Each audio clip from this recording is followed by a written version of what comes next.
কোন অবস্থায় মিথ্যা বলা ইসলামে গ্রহণযোগ্য হতে পারে? আমি অপবিত্র অবস্থায় একদিন নামাজ পড়েছি, আল্লাহর কাছে তওবা করছি, এখন আমার করণীয় কি? অস্বাস্থ্যকর যেসব খাবার শরীরের ব্যাপক ক্ষতি করে, যেমন কোল্ড ড্রিঙ্কস, ফাস্টফুড, চিনি জাতীয় খাবার, এগুলো খাওয়া ইসলামের দৃষ্টিতে কেমন?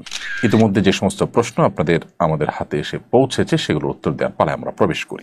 অস্বাস্থ্যকর যেসব খাবার শরীরের ব্যাপক ক্ষতি করে, যেমন কোল্ড ড্রিঙ্কস, ফাস্টফুড, চিনি জাতীয় খাবার, এগুলো খাওয়া ইসলামের দৃষ্টিতে কেমন? দেখুন, কিছু খাবার আছে যেগুলোর প্রত্যক্ষ এবং সরাসরি ক্ষতির মুখোমুখি হই আমরা, সেসব খাবার খাওয়া মাকরুহ বলেছেন উলামা ইকরাম। আর যেগুলো আল্লাহ তাআলা হারাম করেছেন, পরিষ্কার নিষেধ রয়েছে কোরআনে, সেগুলো তো ভিন্ন কথা। কোরআন সুন্নাহ পরিষ্কার নিষিদ্ধ থাকলে সেগুলো তো খাওয়া নিষেধই, কিন্তু যেগুলোর পরে সরাসরি নিষেধাজ্ঞা নাই, কিন্তু সেগুলো খেলে আমাদের ক্ষতি সাধন হবে। ধরা যাক আপনি একটা খাবার একটু দুর্গন্ধযুক্ত হয়ে গেছে, কিছুটা নষ্ট হয়েছে, এটা খেলে আপনার এখন পেট খারাপ হতে পারে, তাহলে আপনার জন্য এটা খাওয়া মাকরুহ। একান্ত নিরুপায় না হলে আপনি সে খাবার খাবেন না। তো এভাবে যে সমস্ত খাবার আপনাদেরকে ক্ষতি করবে সে সমস্ত খাবার খাওয়া আমাদের জন্য নিষিদ্ধ। তবে যেগুলোর ক্ষতিটা একেবারে তাৎক্ষণিক বা প্রত্যক্ষভাবে নয়, বরং পরোক্ষভাবে মানে ধীরে ধীরে ক্ষতি সাধন করে, সে সমস্ত খাবারের মধ্যে ভালো মন্দ যদি দুই দিকই থাকে, তাহলে সেক্ষেত্রে সে সমস্ত খাবার খাওয়া জায়েজ হলো, সেগুলো অ্যাভয়েড করা উত্তম। কারণ আমাদেরকে শারীরিক সুস্থ থাকার জন্য যথেষ্ট সচেতন থাকতে ইসলাম নির্দেশ করেছে। নবী সাল্লাল্লাহু আলাইহি ওয়াসাল্লাম বলেছেন, আল মুমিনুল কবিয়্যু আহাব্বু ইলাল্লাহি মিনাল মুমিনিদ দাঈফ, যে ইমানদার শক্তিশালী, সেই ইমানদার দুর্বল ইমানদারের চেয়ে আল্লাহর কাছে বেশি প্রিয়। তার মানে যদি কেউ তার অলসতা, অবহেলা, তার লাইফস্টাইলের ত্রুটির কারণে দুর্বল হয়, তার কাছ থেকেও তার চাইতে আল্লাহর কাছে বেশি প্রিয় হলো যারা এইভাবে কোনো দুর্বলতার সুযোগ দেননি, অর্থাৎ নিজেদেরকে শক্তি সব এবং সমর্থবান রেখেছেন, শক্ত এবং সমর্থবান রেখেছেন। হ্যাঁ, কেউ এমনিতেই চেষ্টা করার পরও তিনি দুর্বল, অসুস্থ, তো এখানে তার ইচ্ছার বাইরে যদি হয় তাহলে তিনি এর মধ্যে পড়বেন না। এমডি শিপন সরকার লিখেছেন, আমি অপবিত্র অবস্থায় একদিন নামাজ পড়েছি, আল্লাহর কাছে তওবা করছি, এখন আমার করণীয় কি? ভাই শিপন সরকার, আল্লাহ তাআলা আপনাকে মাফ করুন। অপবিত্র অবস্থায় নামাজ পড়ার কারণে আপনি গুনাহগার হয়েছেন, এবং আল্লাহর কাছে তওবা করলে আশা করে যে আল্লাহ তাআলা আপনার সেই ভুল মাফ করবেন, সে নামাজ আপনাকে আবার পড়তে হবে। ওমর ফারুক লিখেছেন, আমি ইচ্ছা করে নামাজ ছেড়ে দিচ্ছি, দয়া করে এমন ছোট একটা আমল বলুন যাতে আমি নামাজের পর দৃঢ় থাকি। ভাই ওমর ফারুক, আপনার যে কাজটি করতে হবে তা হলো নামাজি এবং দিনদার মানুষ, বন্ধুবান্ধব যারা আছে তাদের মধ্যে আপনাকে থাকার চেষ্টা করতে হবে। যে পরিবেশে সবাই নামাজ পড়ে না বা অনেকেই নামাজ পড়ে না, ফাসিক টাইপের মানুষ, সেই পরিবেশ থেকে আপনাকে সরে আসতে হবে। আর শয়তানের যে ফাঁদগুলো আছে সেগুলো থেকে আপনাকে সরতে হবে। শয়তান সম্পর্কে আল্লাহ পুরো কোরআনে আমাদেরকে সতর্ক করেছেন। আমাদের মনোজগতে প্রভাব সৃষ্টি করবার সক্ষমতা তার রয়েছে।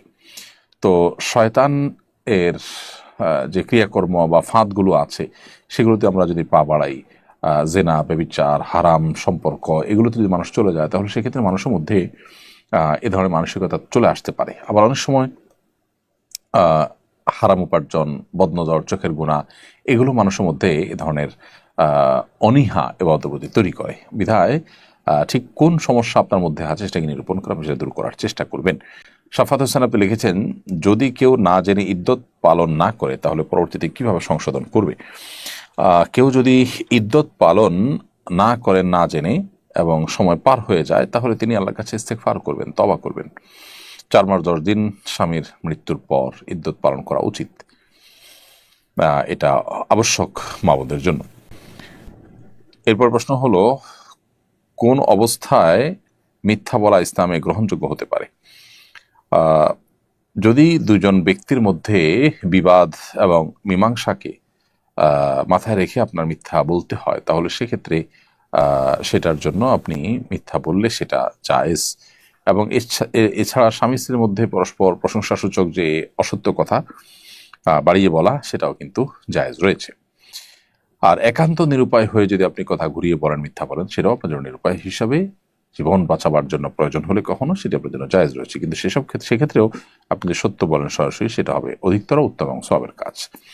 সম্প্রতি 11 বছরের এক মেয়ে বয়ফ্রেন্ডের সঙ্গে পলায়ন করেছে। এ ধরনের ঘটনার পুনরাবৃত্তি রোধে অভিভাবক হিসেবে আমাদের করণীয় কি?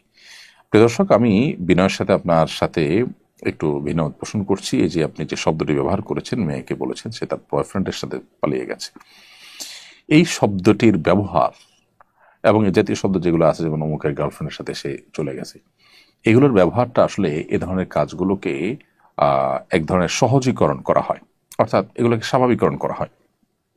অথচ ব্যাপারটা এরকম যে একটা মেয়ে একটা ছেলের সাথে জেনার সম্পর্কে জড়িয়েছে, অর্থাৎ এটা একটা অপরাধ এবং পাপ সে করেছে। সেইভাবে না বলে আমরা এমনভাবে বলি যে এটাকে আসলে একরকম স্বাভাবিক করা হয়। আমাদের নিজের অজান্তে হয়তো এগুলো হয়, তো এগুলো আমাদের বর্জন করা উচিত। আর এ ধরনের ঘটনা বন্ধ করতে হলে অভিভাবকদের মধ্যে দিনই চেতনা নিজেদের মধ্যে থাকতে হবে, সন্তানদের মধ্যে দিনই চেতনা জাগাবার মানসিকতা থাকতে হবে। তাদেরকে যে প্রতিষ্ঠানে দিবেন, যে শিক্ষা ব্যবস্থায় তাদেরকে শিক্ষিত করবেন, সেটা তাদেরকে আসলে এই সমস্ত মোরাল দিকগুলোর ব্যাপারে যত্নশীল হয় কিনা। যদি না হয় তাহলে গাছ যা লাগাবেন ফল তাই পাবেন, সেটাই সাধারণ। টুপিতে যদি কাবা শরীফের ডিজাইন থাকে তাহলে ওই টুপি দিয়ে নামাজ পড়লে কোনো সমস্যা হবে কিনা? না, কোনো সমস্যা হবে না, নামাজ হয়ে যাবে। শরীফ উদ্দিন আপনি লিখেছেন, ইউরোপে ফুড ডেলিভারির জব হালাল কিনা। ইউরোপে ফুড ডেলিভারির জব যদি আপনি করেন সেটা হালাল হতে পারে যদি হালাল ফুড হয়, কিন্তু আমি জানি সেখানে হালাল ফুডের চাইতে হারামের পরিমাণ বেশি থাকে। প্রত্যেকটা ফুড আইটেমের সাথে বা প্রত্যেকটা ফুড ডেলিভারিতেই আপনার মাদকের ডেলিভারির ব্যাপারটা চলে আসে। শুকর সহ অন্যান্য হারাম তো থাকেই। তো যেটা হারাম সেটা খাদ্য গ্রহণ করা বা পান করা যেরকম হারাম, সেটার জন্য আপনি ডেলিভারি ম্যান হিসাবে সহযোগিতা যে করলেন সেটাও কিন্তু হারাম হিসাবেই গণ্য হবে। বিশ্ব ইজতেমার মাঠে ক্যামেরা ড্রোন ভূপাতিত হয়, এতে মানুষ আহত হয়, জনসমাবেশে ড্রোন ব্যবহার করা যায় হবে কিনা। যে ড্রোনের ব্যবহার মানুষের হতাহত হওয়ার আশঙ্কা জোরালো থাকে সেটা ব্যবহার করা অবশ্যই যাবে না। আর যেটাতে এরকম কোনো আশঙ্কা না থাকে সেটা তো ব্যবহার করা যেতে পারে। এই জন্য জনসমক্ষে জনসমাবেশে, বিশেষ করে যেখানে অনেক বেশি মানুষের জনসমাগম, সেখানে যদি এ ধরনের র্যান্ডমলি ড্রোন উড়ানো হয় এবং সেটি পড়ে মানুষের আহত হওয়ার কারণ হয়, তাহলে তো অবশ্যই এটা বর্জন করা উচিত। এটা নির্ভর করে যে কোন পরিস্থিতি, কোন পরিবেশে আপনি কিভাবে সেটাকে চালাচ্ছেন সে তার উপরে। কঠিন সময় নবীজি সাল্লাল্লাহু আলাইহি ওয়াসাল্লামের ধৈর্য ক্ষমার উদাহরণগুলো কিভাবে জীবনে প্রয়োগ করা যেতে পারে? চরম কঠিন সময়ে আমাদের প্রিয় নবী সাল্লাল্লাহু আলাইহি সাল্লাম যে ধৈর্য ধারণ করেছেন, অন্যদেরকে ক্ষমা করতে পেরেছেন, এগুলো আমাদের নিজেদের জীবনে প্রয়োগ করবার জন্য বারবার নবী সাল্লাল্লাহু আলাইহি সাল্লামের সিরাতকে, তার জীবনীকে আমাদের পাঠ করা উচিত। পাঠ পুনর্পাঠ যত বেশি করব, পর্যালোচনা যত বেশি করব, এবং নবীজির সে আদর্শে যারা নিজেদেরকে পরিচালনা করেছেন সেই সমস্ত মনীষীদের, সে সমস্ত নেককার মানুষদের, মুমিনদের জীবনে যত বেশি আমরা চর্চা করব, স্টাডি করব, তাদের সোহবত, সান্নিধ্য, সাহচর্য যত বেশি আমরা নিতে পারবো, ধারণ করতে পারবো, তত বেশি ইনশাআল্লাহ বিদিন আশা করা যায় যে আমরা আমাদের নিজেদেরকে তার মতো বা তার অনুসরণে এরকম ক্ষমা এবং ধৈর্যের চর্চা নিজেদের মধ্যে আমরা আনতে পারবো।